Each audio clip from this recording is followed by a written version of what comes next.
اللہ رب العالمین والصلاة والسلام علی رسولہ الکریم وعلی آلہ وصحبہ اجمعین وبعد۔ آج ہم سورہ قاف شروع کریں گے، اور انشاءاللہ جب آج ہمارا یہ درس مکمل ہوگا تو درس کے آخر میں گزشتہ سورت جو ہم نے پڑھی تھی سورۃ الحجرات، اس کا سبق بھی آپ لوگوں سے سنا جائے گا انشاءاللہ۔ تو بلا تاخیر ہم سورہ قاف اس کا آغاز کرتے ہیں۔ یہ سورہ قاف نبی کریم صلی اللہ علیہ وسلم اس سورت کو عموماً اس کی تلاوت بعض بڑے بڑے جو مجمع ہوتے تو ان موقعوں پر آپ اس کی تلاوت کیا کرتے۔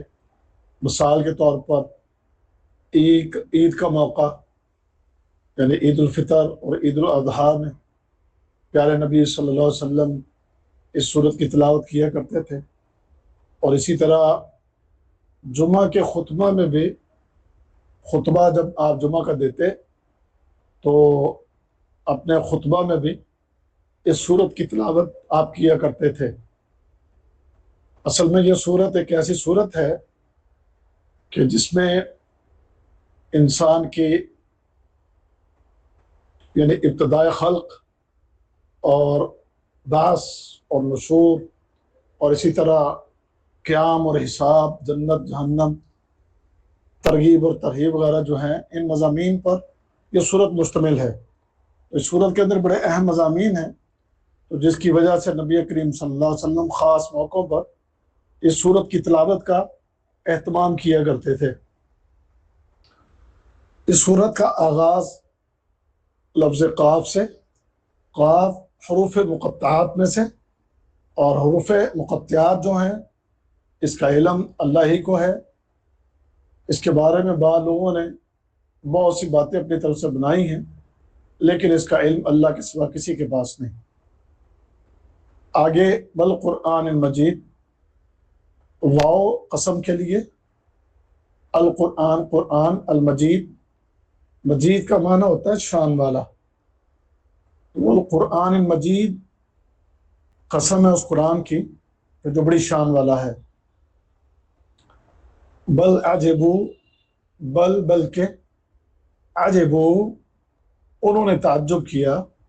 ان جاءہم کہ ان کے پاس آیا، منذر نذیر سے، نذیر ڈرانے والا، اسی سے یہ منذر یعنی ایک ڈر سنانے والا یعنی ڈرانے والا۔ وقال الکافرون تو کہا کافروں نے، ھذا شیء عجیب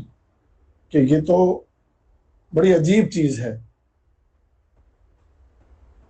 اذا کیا جب، متنا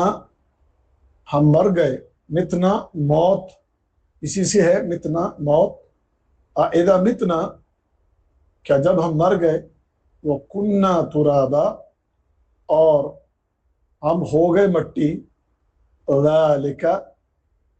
رجع بعید، ذالک رجع یہ دوبارہ لوٹنا، بعید بہت دور ہے۔ یعنی ان کا کہنے کا مقصد کہ جب ہم مر جائیں گے اور مرنے کے بعد مٹی ہو جائیں گے، اور اس کے بعد دوبارہ اٹھایا جانا، یہ تو بہت ہی عجیب سی بات ان کو لگتی تھی، تو اس لیے کہتے ہیں یہ تو بڑی دور کی بات ہے۔ یعنی یہ اتنا عجیب معاملہ ہمیں لگتا ہے کہ یہ تو ہو ہی نہیں سکتا جیسے۔ آگے قد علمنا تحقیق ہم نے جان لیا، ما تنقص الارض منہم، ما تنقص، تنقص آپ اردو میں بھی یہ لفظ پڑھتے ہیں نا، نقص، کسی چیز میں نقص پیدا ہونا، تو ما تنقص جو کمی کرتی ہے، الارض زمین، منہم ان میں سے، وعندنا اور ہمارے پاس، کتاب حفیظ ایک محفوظ کرنے والی یا محفوظ رکھنے والی ایک کتاب ہے۔ بل کذبوا بلکہ انہوں نے جھٹلایا،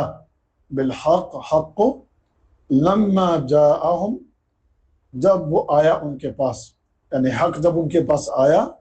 تو انہوں نے حق کو جھٹلایا۔ فہم فی امر، پس وہ اس معاملے میں مریض الجھے ہوئے ہیں، یعنی پس وہ ایک معاملے میں الجھے ہوئے ہیں۔ افلم ینظروا، افلم کیا پس نہیں، ینظروا وہ دیکھتے، الی السماء آسمان کی طرف، فوقہم ان کے اوپر، کیف بنیناہا کیسے ہم نے اس کو بنایا، وزیناہا اور ہم نے اس کو مزین کیا، آراستہ کیا، وما لہا اور اس میں نہیں ہے، من فروج کوئی شگاف، یعنی اس آسمان میں کوئی شگاف نہیں ہے۔ والارض مددناہا، والارض اور زمین کو، مددناہا ہم نے پھیلایا، والقینا اور ڈالے، فیہا اس میں، رواسی پہاڑ، وانبتنا فیہا اور اگائے ہم نے اس میں، من کل زوج ہر قسم سے، بہیج خوشنما، یعنی اس میں ہر قسم کے خوشنما پودے اگائے۔ تبصرۃ و ذکریٰ، تبصرہ دکھانے والے، ذکریٰ یاد دلانے کے لیے، لکل عبد ہر بندے کو، منیب رجوع کرنے والے، یعنی جو رجوع کرنے والا بندہ ہے اس کو دکھانے، اور ذکریٰ یعنی اور یاد دلانے کے لیے، یعنی وہ بندہ جو رجوع کرنے والا ہے اس کو دکھانے کے لیے اور یاد دلانے کے لیے۔ ونزلنا من السماء، ونزلنا اور ہم نے اتارا، من السماء آسمان سے، ماء مبارکہ بابرکت پانی، ماء پانی، مبارکہ بابرکت، فانبتنا پھر ہم نے اگائے، بہی اس سے، جنات باغات، وحب اور غلہ، الحسید کاٹے جانے والا، یعنی ہم نے آسمان سے پانی برسایا جو بڑا برکتوں والا ہے، پھر اس کے ذریعے ہم نے باغات اگائے اور کاٹے جانے والی کھیتی اگائی۔ والنخل اور کھجور کے درخت، باسقات بلند و بالا، لہا طلع جن کے خوشے، نضید تہ بتہ ہیں، یعنی اور کھجوروں کے لمبے لمبے درخت کہ جن کے خوشے تہ بتہ ہیں، یعنی خوشے ہیں جو ان کے پھلوں کے آنے سے پہلے جو خوشے درخت پر، کھجور کے درخت پر آتے ہیں وہ تہ در تہ کی شکل میں ہیں۔ اور رزقا للعباد، اور رزق ہے للعباد بندوں کے لیے، وَأَحْيَيْنَا اور ہم نے زندہ کیا، بہی اس سے، بلدتاً شہر کو، یعنی زمین، شہر کی جو زمین ہے اسے، میتاً مردہ، کذالک الخروج اسی طرح نکلنا ہے، یعنی بندوں کو روزی دینے کے لیے، یعنی جو پچھلی آیت میں یہ جو کھجور کا تذکرہ کیا اللہ تعالیٰ نے کہ جس پر یہ خوشے لگے ہوئے تہ بتہ ہے، تو اس کے ذریعے بندوں کو روزی دینے کے لیے، اور ہم نے اس کے ساتھ ایک مردہ شہر کو بھی زندہ کر دیا، یعنی وہ جو بارش برسی اس بارش کے ذریعے وہ کھجوروں کو خوشے لگے، اور اسی طرح اس بارش کے ذریعے ایک بنجر زمین جو ہے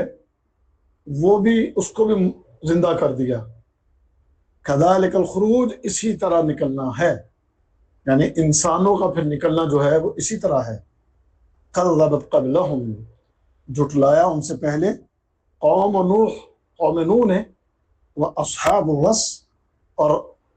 اصحاب الرس نے، اصحاب الرس یہ کنویں والے، الرس کہتے ہیں کنویں کو۔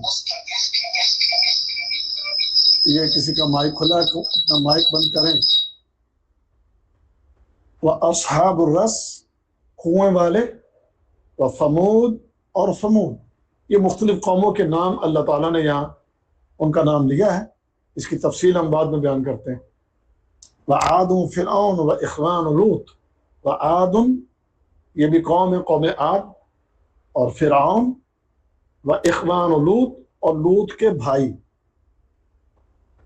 و اصحاب الایکہ اور ایکا والے۔ ایکا اس سے مراد درختوں کے جھنڈ، یعنی جہاں پر بہت سارے درخت ہوں تو ان بہت سارے درختوں کے جھنڈ کو ایکا کہتے ہیں۔ تو یہ بھی ایک قوم ہے، اس کا تذکرہ اللہ نے کیا۔ وہ قوم تبع، قوم تبع، تبع کی قوم، کل کذب الرسل، سب نے رسولوں کو جھٹلایا، حق کا ثابت ہو گیا، وعید عذاب کا وعدہ۔ افاعینا بالخلق الاول، افاعینا تو کیا ہم تھک گئے ہیں، بالخلق الاول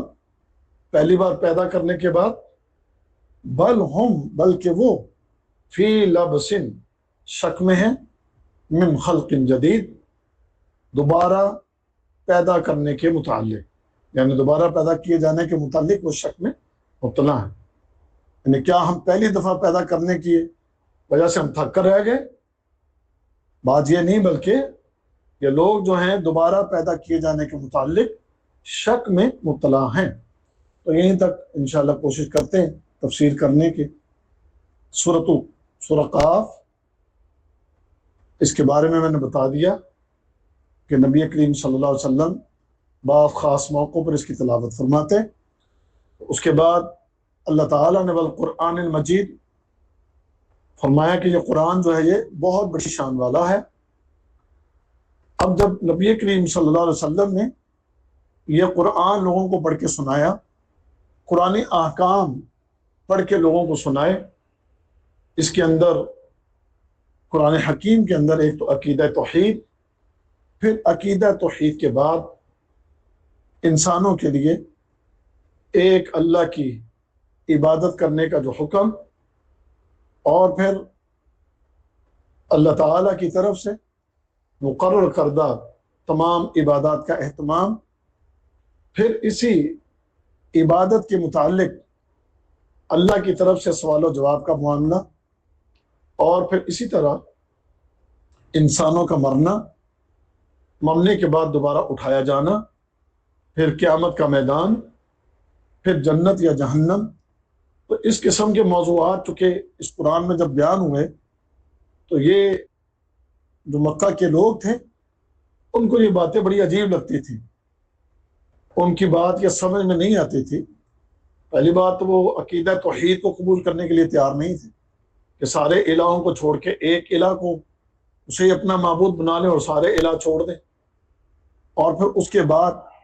یہ جو باتیں کی جا رہی ہیں کہ انسان مرے گا، جب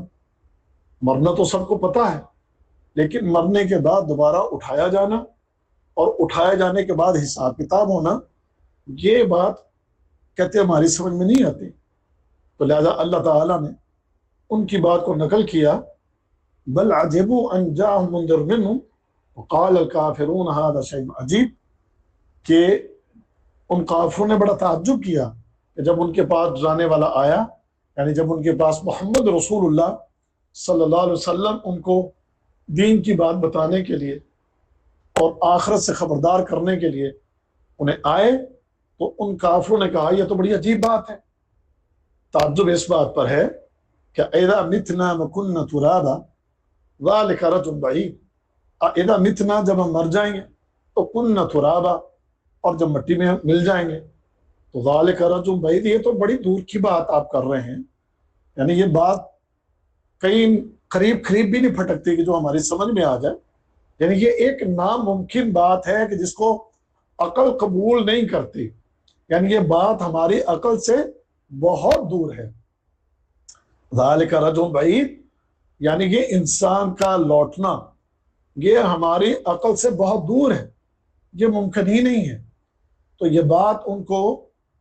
بہت تعجب والی لگتی۔ تو اللہ تعالیٰ نے فرمایا کہ قد علمنا ما تنقص الارض منہم واننا کتاب حفیظ۔ اللہ تعالیٰ فرماتے ہیں قد علمنا، ہم نے جان لیا یا ہم جانتے ہیں ما تنقص الارض منہم کہ زمین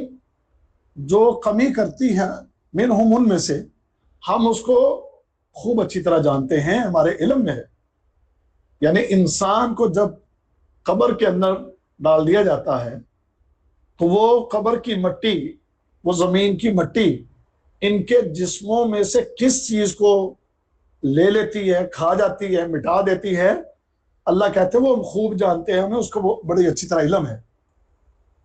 کیونکہ انسان کو جب قبر میں دفن کر دیا جاتا ہے تو انسان کے پورے جسم کو قبر کی مٹی کھا جاتی ہے، یا قبر کے اندر کیڑے مکوڑے سانپ بچھو جو بھی ہیں وہ اس کو نگل جاتے ہیں، لیکن اس کے جسم میں سے ایک اس کی جو یہ دم کی جو ہڈی ہے، ریڑھ کی ہڈی کے اندر، وہ ہڈی جو ہے نا وہ مٹی نہیں کھاتی، وہ چاہے کافر کی ہو چاہے مسلمان کی ہو، وہ ہڈی قبر کے اندر بالکل محفوظ رہتی ہے۔ جیسے فرمایا نا وَعِندَنَا کتاب حفیظ، اور یہ بات جو ہے وہ اس کتاب کے اندر بالکل محفوظ ہے، کہ جو کتاب محفوظ کتاب ہے حفاظت کرنے والی، اس کے اندر اللہ نے اس بات کو جو ہے لکھ رکھا ہے، یہ بات بالکل فائنل ہے کہ وہ ایک ہڈی جو ہے اس کو کوئی چیز بھی قبر کے اندر نقصان نہیں پہنچا سکتی، وہ ہڈی وہاں پر محفوظ رہتی۔ اب جب انسانوں کو دوبارہ زندہ کیا جائے گا تو اسی ہڈی کے اوپر ہی انسان کی پوری جلد، جسم، گوشت، جو اس کے جسم کے اعضاء ہیں، اسی ہڈی کے اوپر دوبارہ چڑھا کے اس انسان کو دوبارہ زندہ کر لیا جائے گا۔ تو لہٰذا اللہ فرماتے ہیں کہ زمین کس چیز کو کم کر رہی ہے ان کے اندر سے، ان کے جسم میں سے، اللہ تعالیٰ اس کو خوب جانتا ہے۔ اور یہ ساری باتیں جو ہو رہی ہیں، چل رہا ہے سسٹم، یہ اللہ کے ہاں جو کتاب ہے اس کے اندر یہ سب کچھ محفوظ ہے، اور اللہ کے ہاں جو چیز محفوظ ہے اس میں سے کوئی چیز بھی آگے پیچھے نہیں ہو سکتی، وہ اللہ کے لکھے ہوئے ان تمام معاملات، فیصلوں کے عین مطابق ہوتے ہیں۔ اگلی آیت میں اللہ نے فرمایا بل کذبوا بالحق، بلکہ انہوں نے جھٹلایا حق کو، لما جاءہم، جب آیا ان کے پاس، فہم فی امر مریج، اور وہ ایک معاملے میں الجھے ہوئے ہیں، یعنی ایک الجھے ہوئے معاملے کے اندر ہیں۔ اب ان کا الجھا ہوا معاملہ کیا ہے کہ اب ان کو یہ سمجھ نہیں آتی کہ نبی کریم صلی اللہ علیہ وسلم جو ان کو دین کی دعوت دے رہے ہیں، ان کو قرآن پڑھ کے سنا رہے ہیں، اور دین حق جو ان کے سامنے واضح کر رہے ہیں، اس کا جواباً کوئی توڑ ان کے پاس موجود نہیں، نہ ان کے پاس کوئی عقلی دلائل ہیں، اور نہ ان کے پاس کوئی ایسی کتاب ہے کہ جس میں سے کوئی پیارے نبی صلی اللہ علیہ وسلم کی باتوں کا، کہ جو آپ کے پاس حق باتیں ہیں، اس کا کسی طریقے سے وہ رد کر سکیں یا وہ کوئی انکار کر سکیں۔ اب یہ ایک معاملہ ان کے لیے بڑا الجھا دینے والا ہے کہ محمد کا مقابلہ کیسے کریں صلی اللہ علیہ وسلم، یعنی پیارے نبی صلی اللہ علیہ وسلم کی جو باتیں ہیں ان کی باتوں کا نہ کوئی توڑ ہے، نہ کوئی مقابلہ ہے، اور ان کے پائے کی کوئی نہ ان کے پاس باتیں ہیں۔ تو اب وہ اس معاملے کے اندر الجھے ہوئے ہیں کہ کس طریقے سے اس چیز کا مقابلہ کیا جائے، یا کس طریقے سے محمد کریم صلی اللہ علیہ وسلم کا مقابلہ کیا جائے۔ اب اس کے اندر کبھی وہ سوچتے ہیں کہ آپ کو کاہن قرار دے دیں، کبھی آپ کو شاعر قرار دے دیں، کبھی آپ کو پاگل قرار دے دیں، اور کبھی یہ کہہ دیں کہ آپ کے پاس یہ جو ہے یہ جادو ہے، اور کبھی یہ کہہ دیں کہ آپ کے اوپر جنات کا سایہ ہے۔ تو یہ اس قسم کی باتوں کے اندر الجھے ہوئے ہیں، لیکن حق بات کو قبول کرنے کے لیے تیار نہیں ہے۔ اس کے بعد اللہ تعالیٰ نے پھر کچھ دلائل دیے، اور ان دلائل کے اندر اللہ تعالیٰ نے اپنی قدرت کاملہ کا تذکرہ فرمایا کہ یہ انسان جس کی سمجھ میں یہ بات نہیں بیٹھ رہی کہ ایک انسان مرنے کے بعد، مٹی میں ملنے کے بعد یہ دوبارہ زندہ کیسے ہوگا، تو یہ لوگ اللہ کی قدرت میں شک کر رہے ہیں۔ انہیں اللہ کی قدرت میں اگر شک ہے تو پھر ذرا اللہ کی قدرت کے ذرا نظارے دیکھیں، اپنی کائنات کے اندر جھانکیں، اور کائنات کے اس پورے نظام کو دیکھیں کہ جس نظام کو اللہ تعالیٰ نے بنایا ہے، افلم ینظروا الی السماء، کیا وہ آسمان کو نہیں دیکھتے، فوقہم، جو ان کے اوپر ہے، کیف بنیناہا، کہ ہم نے اس کو کیسے بنایا، وزیناہا، اور ہم نے اس کو مزین کیا،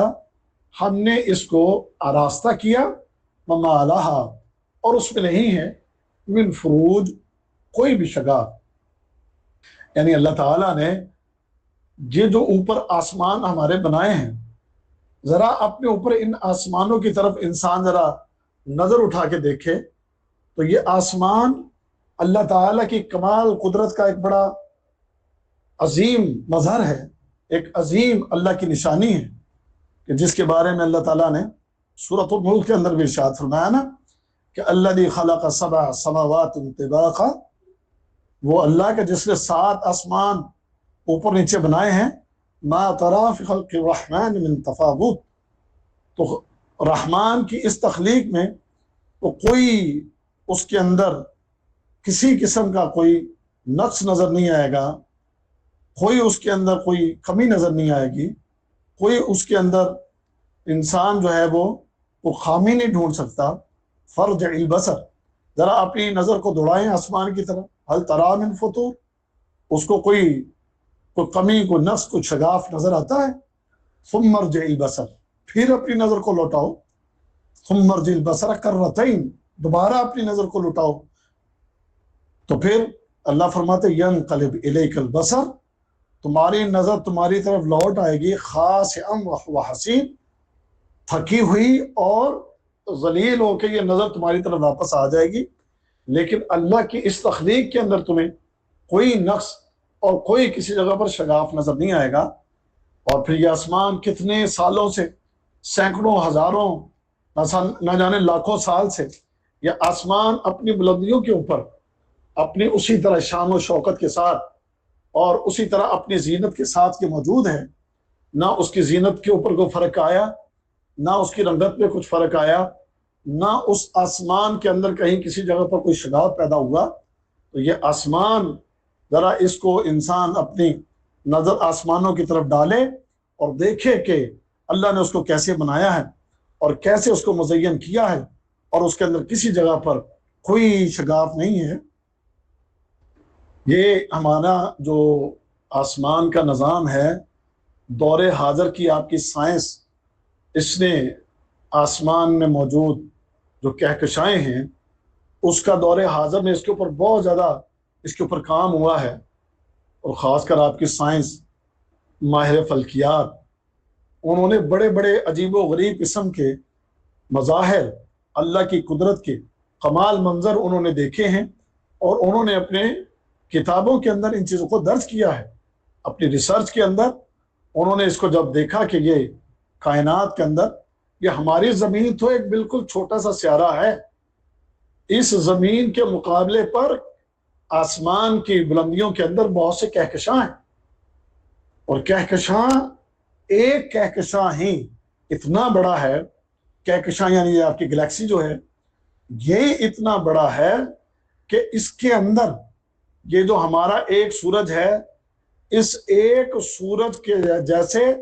اربوں سورج اس ایک کہکشاں کے اندر موجود ہیں۔ اب یہ سورج جو ہے یہ ہماری زمین سے تقریباً 360 گنا بڑا ہے، یہ جو آسمان کے اوپر ہمیں سورج نظر آ رہا ہے، تو اسی سورج کی طرح کے کوئی جو ہے آپ کے ریسرچ کرنے والے کہ وہ کہتے ہیں کہ اس ایک کہکشاں کے اندر تقریباً کوئی 3 ارب سورج کی طرح کے سیارے جو ہیں وہ اس ایک کہکشاں کے اندر موجود ہیں۔ 3 ارب، یعنی میں یوں سمجھانے کے لیے آپ کو بات کر دوں کہ یہ ایک سورج جو ہمیں نظر آ رہا ہے، یہ سورج اس زمین سے 360 گنا بڑا ہے، اور پھر اسی سورج جیسے مزید 3 ارب سیارے اس کہکشاں کے اندر موجود ہیں، اور کہکشاں کا دائرہ بہت وسیع اور بہت بڑا ہے کہ جس کی وسعت کا ایک انسان جو ہے وہ اندازہ ہی نہیں لگا سکتا، بلکہ جو آپ کی سائنس آپ کو بتا رہی ہے وہ تو یہی کہتی ہے کہ یہ کہکشاں کہ جس کے اندر سے ایک دور دراز کا جو ایک سیارہ ہے، وہ سیارہ اس زمین کے اوپر ایک روشنی کو لاکھوں سال کی مسافت کے بعد زمین پر پہنچاتا ہے. یعنی تقریباً کہتے ہیں کہ اس سیارے کی روشنی جو ہے وہ تقریباً 1,86,000 میل فی سیکنڈ کی رفتار سے چل کے 10 لاکھ سال میں زمین تک پہنچتی ہے اس کی روشنی، یا آپ کے ایک کہکشاں کے اندر سے. اتنا بڑا کہکشاں، اتنے بڑے کہکشاں کے اندر آپ کی زمین تو ایک چھوٹی سی گیند کی طرح نظر آتی ہے. تو پھر آپ اندازہ نہیں کر سکتے کہ یہ آسمان کتنا بڑا ہوگا جس آسمان کے اندر ایک کہکشاں کی کیفیت یہ ہے. اور پھر آپ کے ماہر فلکیات کے مطابق آسمان کی بلندیوں میں ایک ہی کہکشاں نہیں ہے، بلکہ اب تک ان کی تحقیق کے مطابق اب تک وہ کہتے ہیں کہ تقریباً 10 لاکھ کہکشاں جو ہیں وہ فضا کے اندر موجود ہیں. اب آپ اندازہ نہیں لگا سکتے کہ یہ کائنات کتنی بڑی کائنات ہے، کتنا بڑا قدرت کا یہ نظام ہے. اس کو کبھی سائنسی انداز میں بھی ان چیزوں کا کبھی مطالعہ کر کے دیکھیں کہ دنیا کے سائنسدان اس چیز کو ریسرچ کر کے حیران ہیں کہ یہ کتنی بڑی یہ کائنات ہے. اس کائنات کے اندر موجود ایک ایک سیارہ جو ہے اس کی وسعت جو ہے وہی کتنی زیادہ ہے اور کتنا بڑا ہے. اور پھر اس زمین سے مزید اوپر کتنی بلندیوں کے اوپر ایسے ایسے سیارے موجود ہیں کہ جیسے کہ بعض سیاروں کے بارے میں ہے کہ زمین سے 15 ارب کلومیٹر کی دوری پر کچھ سیارے موجود ہیں اس زمین سے. تو کتنا بڑا یہ اللہ کا یہ آسمانی نظام، اور پھر آسمانوں میں یہ کہکشاؤں کا نظام کس طریقے سے یہ زمینوں کے اوپر موجود ہے اور یہ سسٹم چل رہا ہے.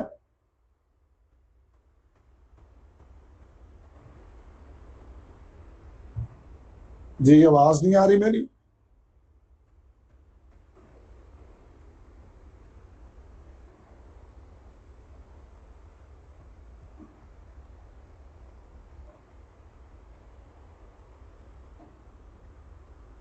السلام علیکم. ہلو. آسمان کی ان بلندیوں کو اللہ نے آسمان کو بنایا، آسمان کو مزین کیا، پھر اس آسمان کے اندر موجود یہ کہکشاؤں کا یہ جو نظام ہے اس کے حوالے سے بھی اللہ تعالیٰ نے انسانوں کو دعوت فکر دی ہے کہ وہ دیکھیں کہ یہ اللہ کا اتنا بڑا نظام جس نے یہ سب کچھ بنایا ہے. تمہیں اس نظام کے اندر کسی جگہ پر کوئی شگاف، کوئی نس کہیں کسی جگہ پر نظر آتا ہے؟ پھر زمین کو دیکھو، وَالْأَرْضَ مَدَدْنَاهَا وَأَلْقَيْنَا فِيهَا رَوَاسِيَ، اور زمین کو ہم نے پھیلایا، وَأَلْقَيْنَا فِيهَا رَوَاسِيَ، اور اس کے اندر ہم نے پہاڑوں کو جمایا، یعنی پہاڑوں کو گاڑ دیا، وَأَنبَتْنَا فِيهَا مِن كُلِّ زَوْجٍ بَهِيجٍ، اور ہم نے اس کے اندر ہر قسم کے خوشنما پودے اگائے. یعنی اللہ تعالیٰ نے جہاں پر آسمانوں کی بلندیوں کا اور آسمانوں کو بنانا اور آسمانوں کو سجانا اور آسمانوں کی ان بلندیوں کو اللہ رب العزت نے بنا کے جس طرح قائم رکھا ہے، جہاں پر یہ انسان کے لیے بڑی تعجب والی چیز اور انسانی عقل میں نہ بیٹھنے والی یہ چیز. اسی طرح زمین کے اوپر بھی دیکھو کہ کس طریقے سے اللہ نے زمین کو پھیلایا، اور پھر اس زمین کے اوپر اللہ نے پہاڑوں کو گاڑ دیا. پھر اس زمین کے اوپر اگنے والے مختلف قسم کے یہ پودے، مختلف قسم کے یہ درخت، مختلف قسم کی یہ فصلیں، یہ ساری کی ساری چیزیں، ذرا ان کے اندر بھی انسان غور کر لے کہ اللہ نے کس طریقے سے یہ زمین کے اوپر یہ نشانیاں اللہ کی یہ تمہیں دعوت فکر دیتی ہیں کہ اللہ تعالیٰ نے یہ زمین کے اوپر کے سارے یہ معاملات یہ بھی کوئی اتنے آسان نہیں ہیں کہ کس طریقے سے تم ایک کھیتی کو اگاتے ہو، اس کھیتی کو کاٹ لیتے ہو، پھر اس کے بعد کھیتی اگاتے ہو، پھر ایک ایک زمین سے کئی کئی قسموں کی فصلیں لیتے ہو، پھر ایک ہی زمین کو ایک ہی قسم کا پانی لگا کے اور اس ایک ہی زمین سے سال کے اندر 2 3 فصلیں اٹھاتے ہو. پھر اسی طرح باغات اگائے جاتے ہیں، پھر باغات بھی اس کے اندر مختلف قسم کے پھلوں کے باغات ہیں، پھر اسی طرح مختلف قسم کی سبزیاں ہیں، اور اسی طرح مختلف قسم کی تمہاری ضروریات یہ سب زمین سے اگ رہی ہیں، تو یہ تمہارے لیے اس میں ذرا غور کرو اور دیکھو. تبصرۃ و ذکریٰ لکل عبد منیب، یہ جو رجوع کرنے